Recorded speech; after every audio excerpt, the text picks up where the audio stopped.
Отбасы хрестоматиясы қорының жобасында жарық көрген Қиссасул Әнбия кітабынан оқыған Айдана Алтайқызы. Бәніл жынның қиссасы. Әу баста от лап етіп тұтанғанда бір ұшқыны көкке кезіп кете барған еді. Сол ұшқын ғаламды шарлап жүріп, бір күні жерге барып құлады. Түскен жері қазіргі Сахара құмы еді. Оттың лапылдаған жалыны қатты болғаны сонша жердегі өсімдік біткен өртеніп кетті. Құнарлы топырақ лезде кеуіп, таудай шағылдар көшпелі құмға айналды. Шоқ маздап жанып тұрды да ақырында екіге жарылды. Бір кезде шоққа жан бітіп, жыбырлап шыға келді. Шоқтың жартысынан әбілет пайда болды. Ол азу тісі ақсиған, желкесі күжірейген арыстан басты, шаян құйрықты қорқынышты құбыжыққа айналды. Құйрығымен екі бүйірін кезек-кезек қамшылап еді, ұшынан шоқ шашырады, ал екінші жартысынан тәбілет тірілді. Ол көздері шоқтай жанған қап-қара қасқыр басты, жылан құйрықты еді. Бұл екеуі екі аяғымен адымдаса адамға, төрт аяғымен жүгірсе айуанға ұқсайтын. Қанатын қақса құс сияқты ұша жөнелетін.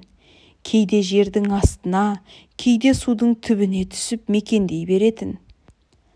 Аяғын айқастырса жынысы ұрғашыға, талтайтып отырса еркекке өзгере салатын.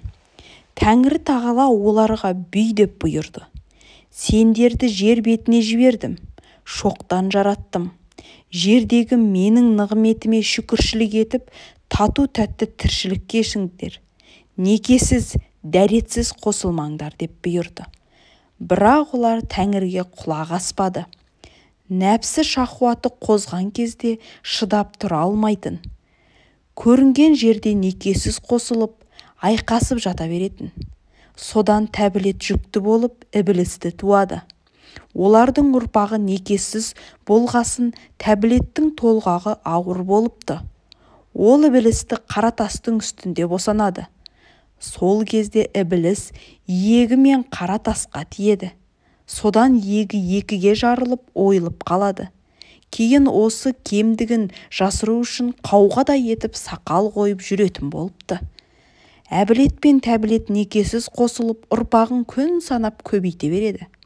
Ібілістен соң Ашна деген қызды туады. Артынша Дию мен Жын деген егіз баласын дүниеге әкеледі.